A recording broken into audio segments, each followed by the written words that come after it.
솔직히 표현하셔야 되는데 아무 말씀을 안 하셔서 조금 어렵습니다. 다시 한번 해볼게요. 어떻게 하나 정말 궁금합니다. 궁금하네. 그럼 많이들 참석해 주셨으면 감사하겠습니다. 하나님께서 오늘 우리에게 주시는 말씀은 민수기 10장 11절에서부터 36절까지 말씀입니다. 하나님의 말씀을 봉독할 때에 살아계신 하나님의 음성을 들으시기 바랍니다.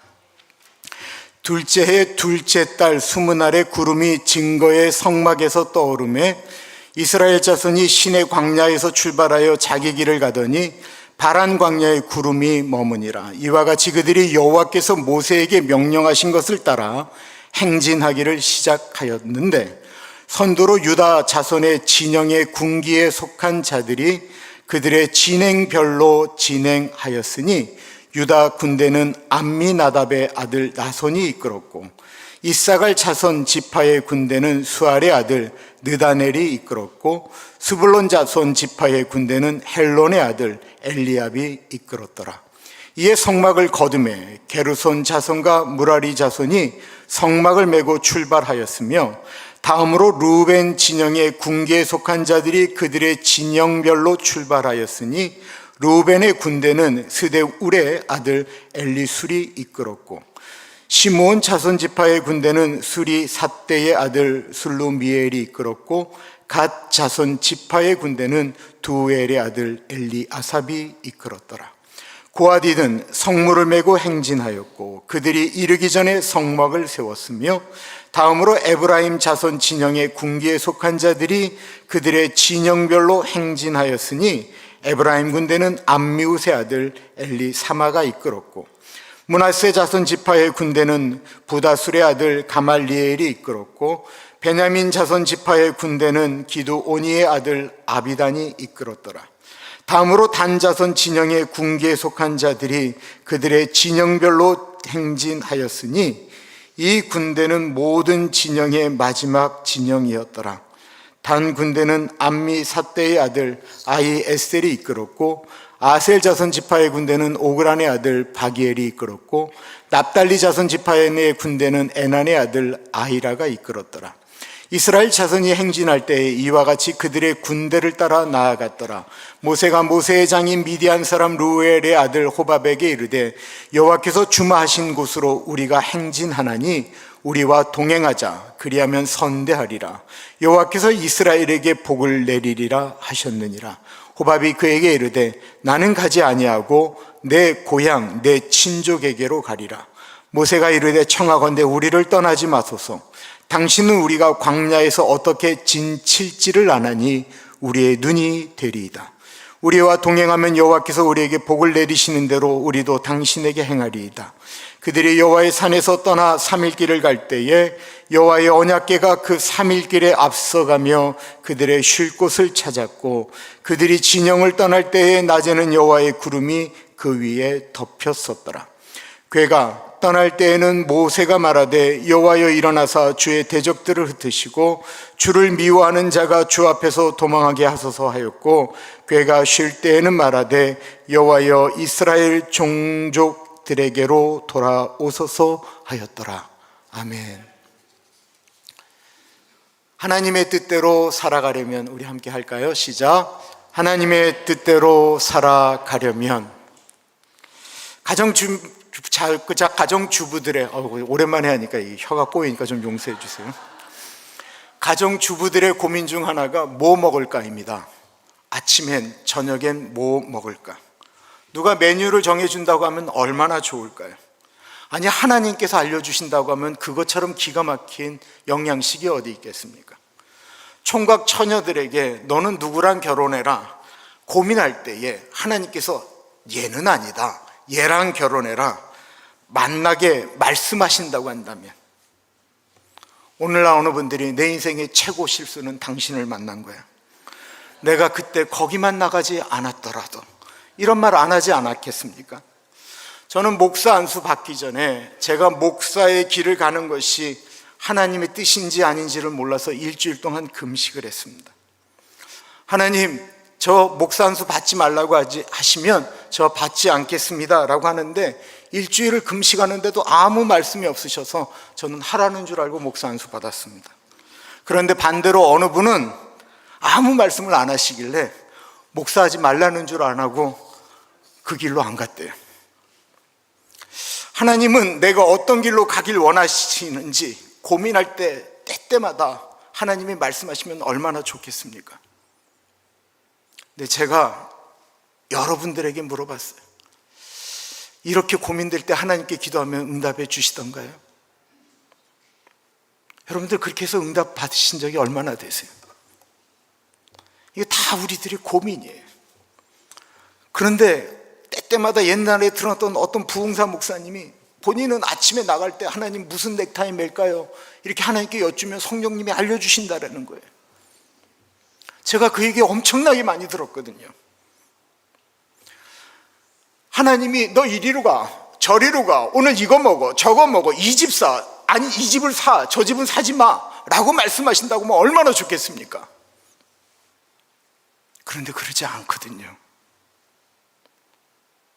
우리가 어떻게 하나님의 뜻을 알 수 있습니까? 그런데 성경에 하나님이 이리로 가라, 저리로 가라, 여기서 쉬어라, 아예 대놓고 40년 동안을 그렇게 이끄셨던 기적과 같은 사건이 있는데 그게 오늘 우리가 읽은 본문 말씀입니다. 이스라엘이 이집트를 탈출해서 가나안으로 들어가는 과정 가운데 광야의 생활을 이끌어가는 그때, 오늘이 그 시작을 이야기하는 거예요. 우리 같이 11절 12절 같이 읽습니다. 시작. 둘째의 둘째 달 20날에 구름이 증거의 성막에서 떠오르매 이스라엘 자손이 시내 광야에서 출발하여 자기 길을 가더니 바란 광야에 구름이 머무니라. 노예로 있던 이집트를 탈출해서 2년 둘째 달 20날이 되었을 때 무려 40년 동안 하나님의 성막에서 구름이 떠올라 움직이면 그것을 따라 움직였고, 구름이 멈추면 거기에 머물렀던, 하나님이 여기를 떠나라 하면 텐트 걷어서 움직이고 여기에 머물라 하면 텐트를 쳤던, 그래서 어디로 갈까, 멈출까 고민하지 않았던, 그런 필요가 없었던 시대가 오늘 본문입니다. 그런데 고민할 필요가 정말 없었을까요?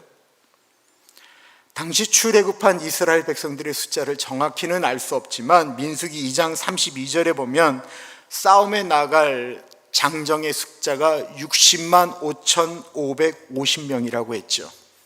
그러니까 여자분들, 어린아이들, 또한 나이 드신 분들, 그래서 대략 합치면 200만 정도라고 이야기를 합니다.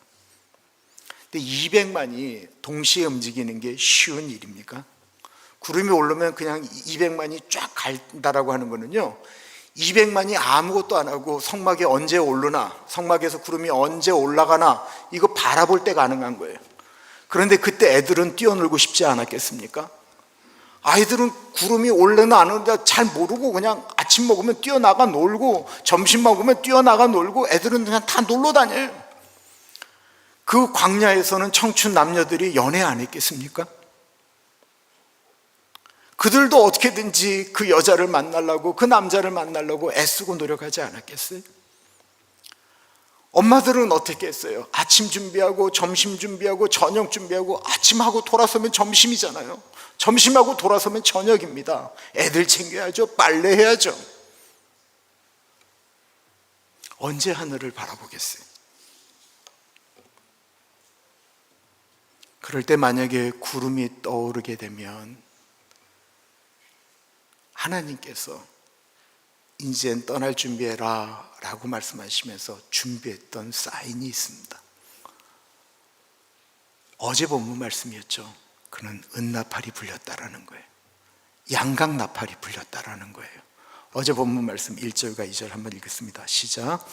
여호와께서 모세에게 말씀하여 이르시되 은나팔 들을 만들되 두들겨 만들어서 그것으로 회중을 소집하며 진영을 출발하게 할 것이라.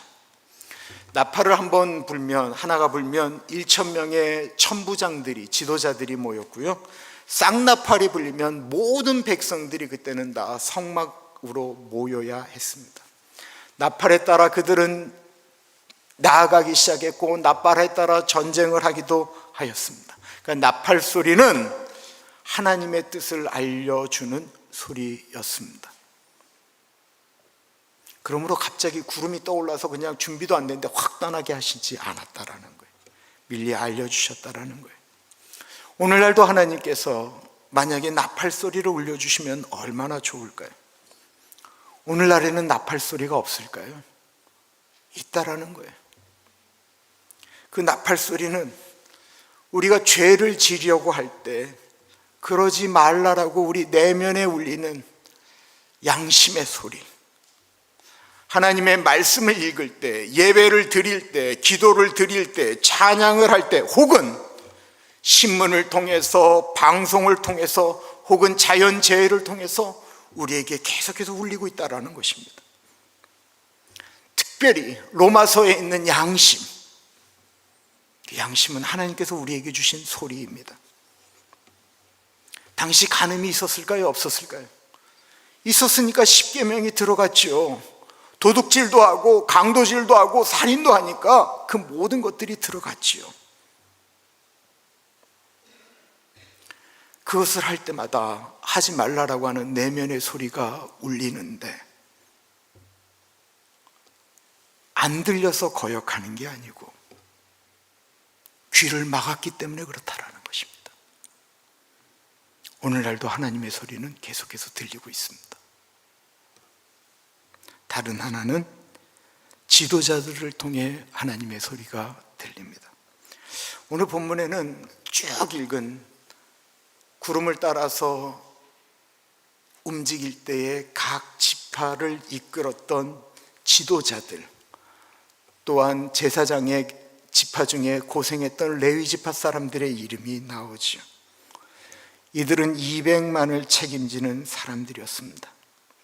이들은 어떤 삶을 살았을까요?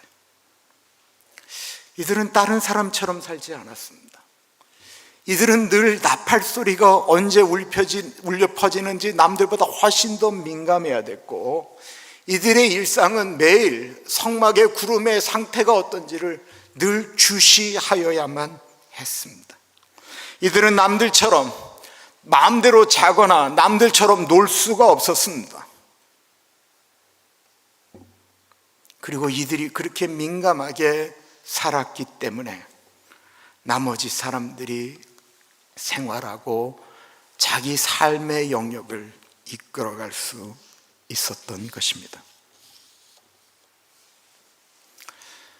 오늘날 우리가 하나님의 뜻을 잘 모를 때는, 이럴 때는 어떻게 해야 되나 라고 느껴질 때는 우리가 다 알아요.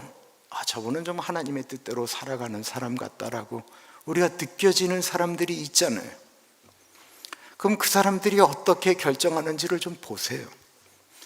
우리 아버지 때, 할아버지 때 우리가 옛날에 섬겼던 교회들마다 전설과 같은 믿음의 사람들의 이야기들이 있거든요. 그분들이 그런 일이 있었을 땐 어떻게 결정했는지 우리가 다 들었어요. 그래서 공동체가 중요합니다. 사람들 중에는 교회가 후져서, 교인들이 후져서 나는 홀로 신앙생활 하겠다라는 분들이 있어요. 그거 얼마나 갈까요? 자신이 완벽하지도 못하면서 다른 사람들 신앙이 어쩌니 저쩌니 하면서 홀로 신앙생활하다가 이번에도 한국 가서 무너진 신앙인들을 너무 많이 보았습니다.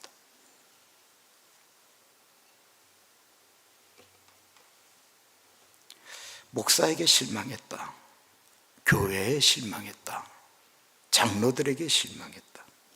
광야 생활에는 그게 없었겠습니까? 이스라엘 백성들이 다 지도자들을 존경했을까요? 아니요. 모세에게, 아론에게 이제 내일 본문부터 이제 계속 나오는 내용들이 지도자들이 왜 저 모양이냐라고 이야기하면서 돌들어 죽이려고 했던 이야기들이 이제 수도 없이 나오기 시작합니다. 네가 그렇게 결정하는 게 옳으냐? 누가 너를 우리의 지도자로 세웠느냐? 난 당신의 말투 자체가 싫어. 나는 당신의 모든 게 다 싫어. 나는 오래전부터 당신처럼 생긴 사람을 재수 없다라고 생각을 했어. 내필 네가 목사야.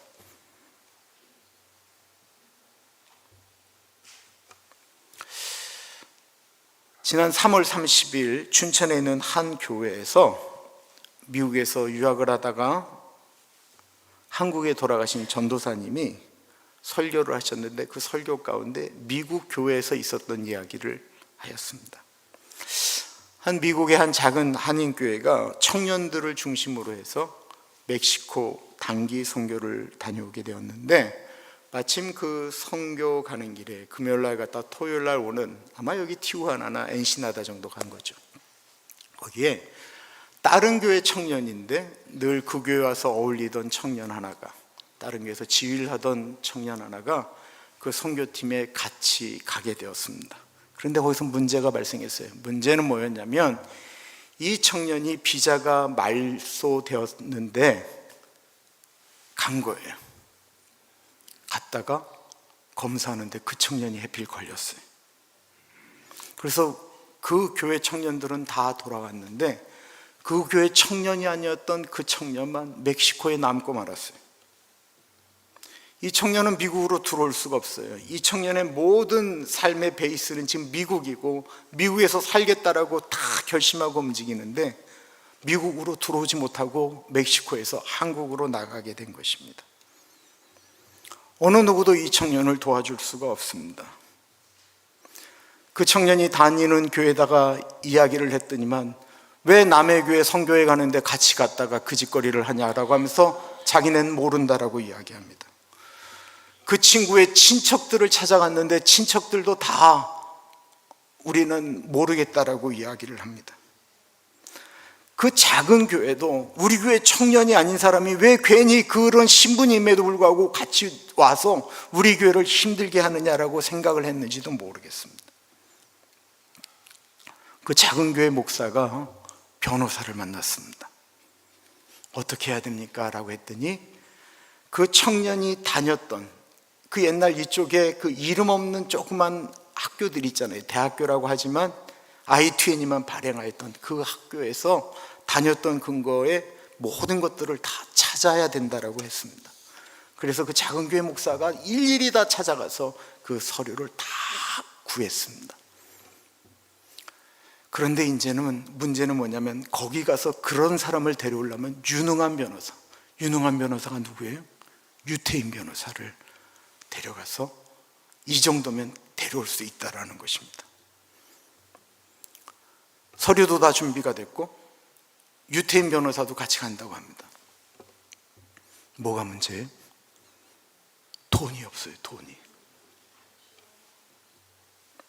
그래서 그 돈을 마련하기 위해서 목사가 차를 팔았습니다. 그리고 그 돈으로 한국인 변호사가 유태인 변호사를 멕시코로 직접 가서 그 청년을 데리고 국경을 넘어서, 그날이 마침 수요일이었는데 수요일 저녁 예배에 그 청년이 나타나서 그 교회에서 환호를 지르고 난리가 났었습니다. 그 일은 지금으로부터 정확히 21년 전 2004년도에 일어난 일입니다. 그리고 그 전도사님이 그 교회를 섬겼던 것은 2016년도 아주 오래전의 일입니다. 그 얘기를 아는 사람이 거의 없는데, 그 전도사님은 그 얘기를 누구한테 들었을까요? 그 교회를 섬겼던 청년들한테 그 얘기를 들었다고 합니다. 그리고 그 전도사님이 설교 중에 하셨던 말씀은, 그 이야기를 듣는 순간 나는 그 목사님을 내 모든 얘기를 다 믿기로 결정했다. 그 목사님의 모든 설교가 자기에게 다 꽂히기 시작했다라고 말했습니다. 근데 그 이야기를 들었던 그 목사의 사모는 놀랍게도 무슨 얘기를 했냐면, 그때 차를 판 이유가 그런 이유였냐고. 자신은 가난해서 돈이 없어서 차를 판 줄 알았다라고 하면서 그날 너무 놀라워했습니다. 눈치채셨는지 모르겠지만 설교를 한 사람은 우리 교회에 있었던 연흥준 전도사고, 21년 전 차를 판 사람은 김모 씨 아들 모인철 목사입니다.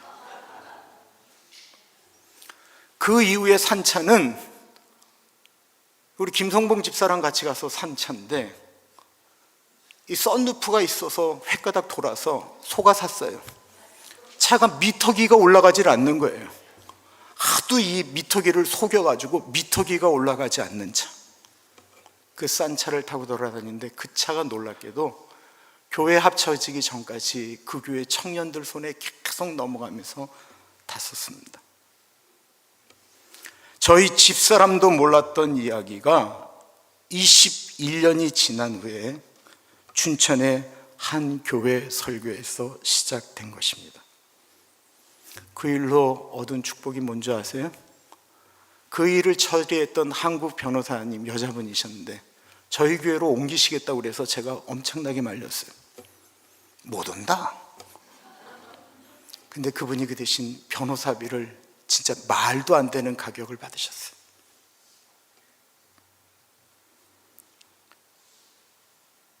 저희 교회 장로님들이 그거는 교회 일이 아니다라고 생각하셨기 때문에 장로님들이 십시일반 돈을 모으셔서 저에게 가져왔어요. 이거 변호사 비용이라는 거예요.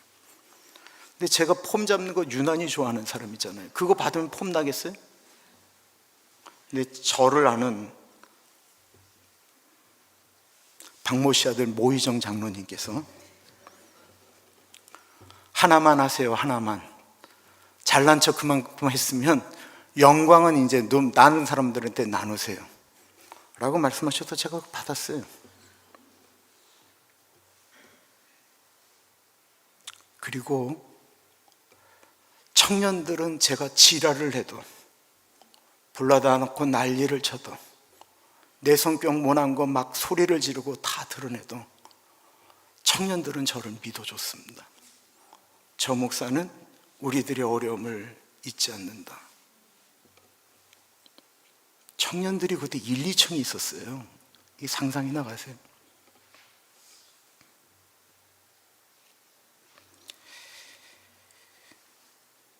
저만 그럴까요? 수많은 목사님들이, 목회자들이 말은 안 해도 여러분들 다 아시잖아요. 이민 오면 직업 알려줘, 소셜 그 카드 만들러 돌아다녀, 이사 가면 이삿짐 날려줘. 여러분들 중에 그렇게 살았던 목사님들 너무 많이 아시잖아요. 그렇게 산 목사들인데 좀 봐주면 안 되겠습니까? 그건 그거고 이건 이거지. 왜 그랬던 목사가 요즘은 그 모양이야? 라고 말씀하시면 할 말 없습니다. 목사들이, 장로들이 무슨 영광을 보겠다고 교회 일을 하겠습니까? 본인들이 훌륭해서도 인격적이어서도 아닙니다. 그 길이 하나님이 원하시는 길이다라고 생각하니까 자기와 맞지 않아도 그 길을 가는 거예요. 그러니까 그냥 좀 평균 이상이면 그런가 보다라고 생각해 주세요. 그 12지파 앞에 선 사람들, 인격적으로 도덕적으로 마음에 안 드는 사람들 무지하게 많았을 겁니다.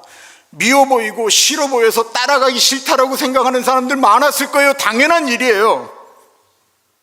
근데 리더들이 보기 싫고 그들이 진짜 꼴보기 싫어서 구름이 올라서 리더가 가자고 하는데도 나는 당신 말 안 들을 거야 라고 이야기하면 그 누구 손해입니까? 나는 저 목사, 나는 저 전도사, 저 사람 싫어서 저 사람이 이야기할 땐 귀를 막아버릴 거야. 그 누구 손해예요?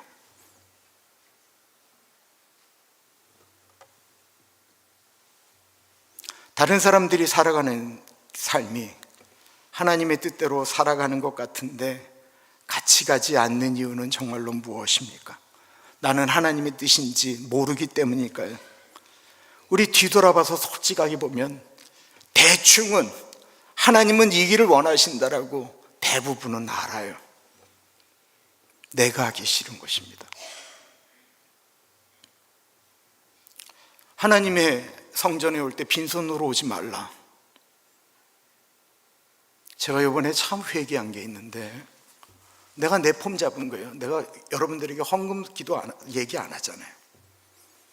우리 교회 헌금 이야기하지 않아도 우리 교회 헌금 빵꾸 난 적 단 한 번도 없는 좋은 교회예요.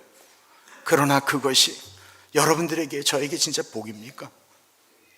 하나님의 전에 올 때 빈손으로 오지 말라고 했는데 안 지키는 이유가 하나님의 뜻을 몰라서입니까? 아니면 내 생각이 강해서입니까? 앞에 저는 한 부흥사 목사님이 오늘 무엇 입을까요? 넥타이 뭘 할까요? 물으신다라고 했는데 하나님이 정말 그것들을 원하시는 것일까? 잘 모르겠어요. 오늘 본문에 그와 반대되는 이야기가 나옵니다. 29절부터 32절까지 우리 한 목소리로 읽습니다. 시작. 모세가 모세의 장인 미디안 사람 루엘의 아들 호밥에게 이르되 여호와께서 주마하신 곳으로 우리가 행진하나니 우리와 동행하자. 그리하면 선대하리라.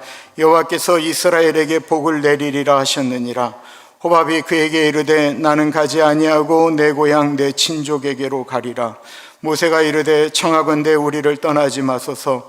당신은 우리가 광야에서 어떻게 진칠지를 아나니 우리의 눈이 되리이다. 우리와 동행하면 여호와께서 우리에게 복을 내리시는 대로 우리도 당신에게 행하리이다. 모세의 아내는 미디안 여인이었습니다. 그리고 이들이 머물렀던 바란 광야, 오늘날로 말하면 아라비아 광야에 그 미디안 사람들이 거주하였었어요. 그러니까 즉 미디안에 살던 모세의 장인 처남이 그곳을 너무 잘 아는데 이들이 이집트에서 탈출해 나올 때 합류를 했다가 좀 지내다가 이제는 자신의 집으로 돌아가겠다라고 하는 거예요. 그러자 모세가 제발 우리와 같이 있읍시다 라고 하면서 그 이유가 무엇이냐면 여러분들이 여기를 너무 잘 알지 않습니까?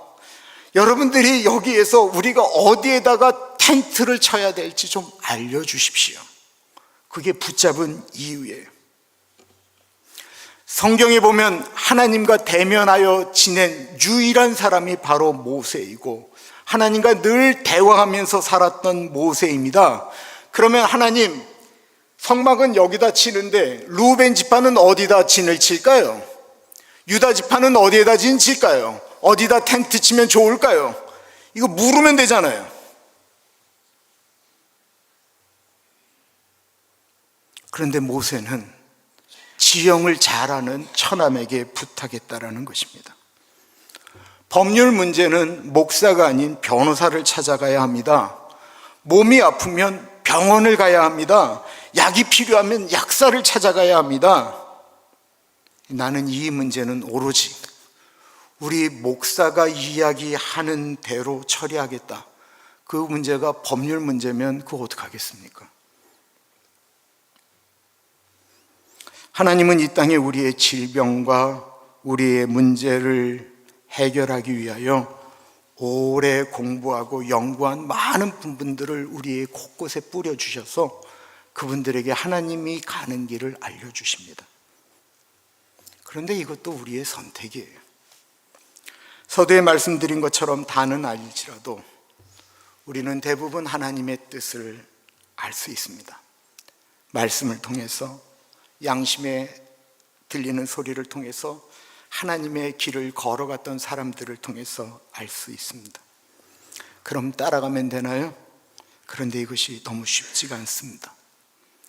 하나님의 뜻을 다 알더라도 내 자신에게 일어나는 욕심이, 죄의 속성이 너무 강하기 때문에 알면서도 안 가요. 어떻게 해야 됩니까? 그래서 그 힘을 달라고 기도하는 것입니다. 35절 36절 읽어봅니다. 시작. 괴가 떠날 때에는 모세가 말하되 여호와여 일어나서 주의 대적들을 흩으시고 주를 미워하는 자가 주 앞에서 도망하게 하소서 하였고 괴가 쉴 때에는 말하되 여호와여 이스라엘 종족들에게로 돌아오소서 하였더라. 모세는 구름이 움직이는 것을 보고 하나님의 뜻을 알았어요. 고민할 필요도 없이 하나님 그냥 구름 따라가면 되는데 무슨 기도가 필요하겠습니까? 그럼에도 불구하고 하나님의 법궤가 움직일 때마다 기도하였습니다. 왜 모세는 하나님의 뜻을 알면서도 기도했을까요? 알면서도 안 가는 속성을 너무 잘 알기 때문에 그런 것입니다. 알면서도 못 간다고 한다면 그 길을 갈 힘을 달라고 기도합니다. 기도합시다. 왜냐하면 하나님의 뜻인 줄 알면서도 비껴나가면 그 길이 멸망하는 길, 내가 원하는, 선택하는 그 길이 지금은 조금 편할지 모르지만 그 길은 분명히 멸망으로 가는 길이고, 한번 그 길로 들어가면 돌아서기가 쉽지 않기 때문에 그렇습니다. 그러면 하나님의 길이라고 우리가 느끼면 그 길을 선택할 힘과 용기를 달라고 기도하여야 합니다. 하나님의 뜻에 순종하면 만사 형통한다라고 말씀드릴 수 없습니다. 왜냐하면 그 길을 걸어갔던 수많은 사람들의 아픔을 내가 목도하였기 때문에 그렇습니다. 그러나 장담할 수 있습니다. 지금 가는 길이 주님이 원하시는 길이기에 힘들고 어렵지만 따라가면 그 주님의 길을 따라간 사람들에게는 세상이 감히 줄 수 없는 평화와 능력, 그리고 세상에 있는 척하고 잘난 척하는 사람들이 도저히 가질 수 없는 하나님의 은혜, 그리고 세상을 이길 능력을 하나님이 주실 것이기 때문에 그렇습니다. 그리고 그 길이 생명의 길, 영생의 길입니다. 기도합니다. 참으로 존귀하신 하나님, 주님의 길을 걸어가는 우리들, 하나님의 말씀에 민감하고 이 길이 주님이 원하시는 길이다 생각되어지면 어떻게 해서든지 그 길을 가려고 기도하며 나아가는 우리들 되게 하여 주옵소서. 존귀하신 예수님 이름으로 기도합니다. 아멘.